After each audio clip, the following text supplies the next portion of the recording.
Friends नमस्कार, मैं Rajesh Verma, chartered accountant, founder NGO गुरु। आप सभी का स्वागत करता हूं एनजीओ गुरु प्राइवेट लिमिटेड के इस यूट्यूब चैनल में। फ्रेंड्स, हमारे पास बहुत सारे व्यूअर्स की क्वेरी आ रही है कि जो ऑलरेडी आईएसआईएन नंबर ले चुके हैं या ले रहे हैं।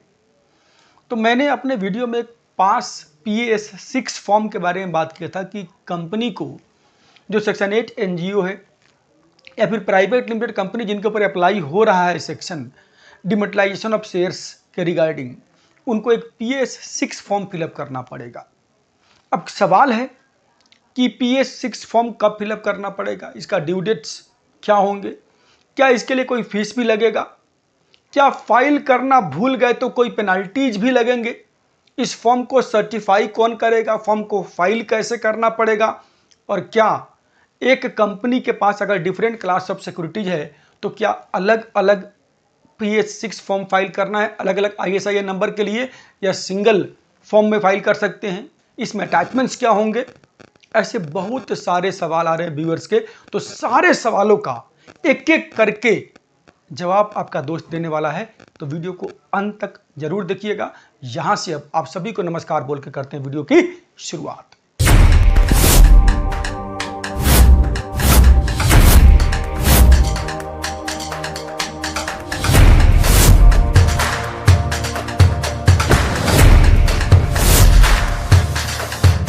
फ्रेंड्स, डिमेटलाइजेशन ऑफ शेयर्स, मैंने बात किया था कि वे सारे सेक्शन 8 कंपनी जिनका रजिस्ट्रेशन 1 अप्रैल 23 के पहले हो चुका है, उन सभी को अपने शेयर्स को डिमेटलाइजेशन करने का ऑप्शन देना पड़ेगा अपने शेयर होल्डर्स को, और उसके लिए ISIN number, international securities identification number आपको ऑब्टेन करना पड़ेगा डिपोजिटरीज से, जिसका एप्लीकेशन आपके RTA के माध्यम से जाएगा।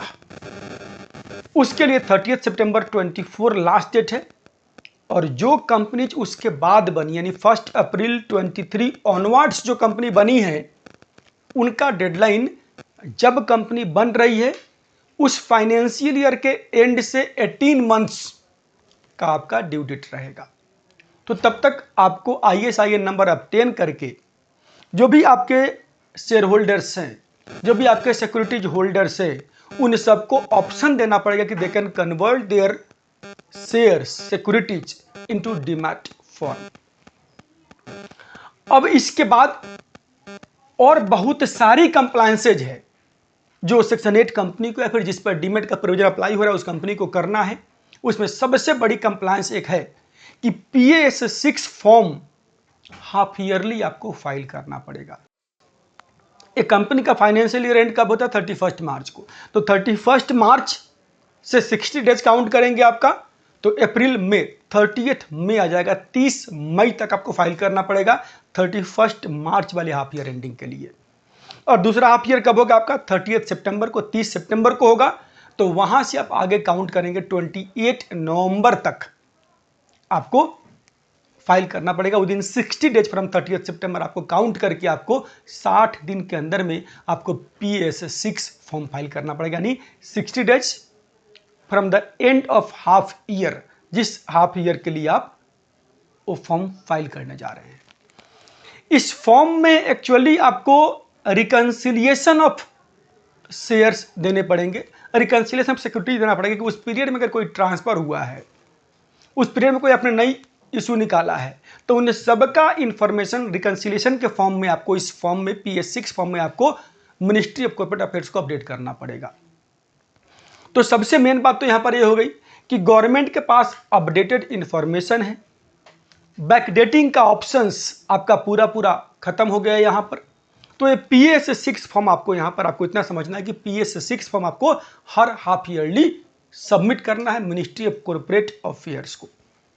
और ये जो फॉर्म है ऑनलाइन, जो MCA 21 का पोर्टल है, उसी पोर्टल के माध्यम से, मिनिस्ट्री ऑफ कॉर्पोरेट अफेयर्स के पोर्टल के माध्यम से आपको सबमिट करना है, ऑनलाइन सबमिट करना है, जिसमें डिजिटली सिग्नेचर, आपको डिजिटल सिग्नेचर लगा करके फाइल करना है। और इस फॉर्म को सर्टिफाई करेंगे या तो कोई चार्टर्ड अकाउंटेंट इन प्रैक्टिस जो है, CA इन प्रैक्टिस है, वो कर सकते हैं, या फिर कोई कंपनी सेक्रेटरी इन प्रैक्टिस है वो भी इस फॉर्म को सर्टिफाई कर सकता है और सर्टिफाई करके आपको फॉर्म को नॉर्मल जो फीस होता है फॉर्म फाइलिंग का, उस फीस के अकॉर्डिंग आपको फीस जमा करके फाइल करना है। अब एक सवाल ये आती है कि अगर आपके पास डिफरेंट क्लासेज ऑफ शेयर्स है, इक्विटी शेयर्स है, प्रेफरेंस शेयर्स है, डिवेंचर्स है, तो हर क्लास ऑफ सिक्योरिटीज के लिए मैंने बताया था आपको कि अलग आईएसआई नंबर लेना है आपको, और एक PS6 फॉर्म में आपको सिंगल आईएसआई नंबर डालने का ऑप्शन है।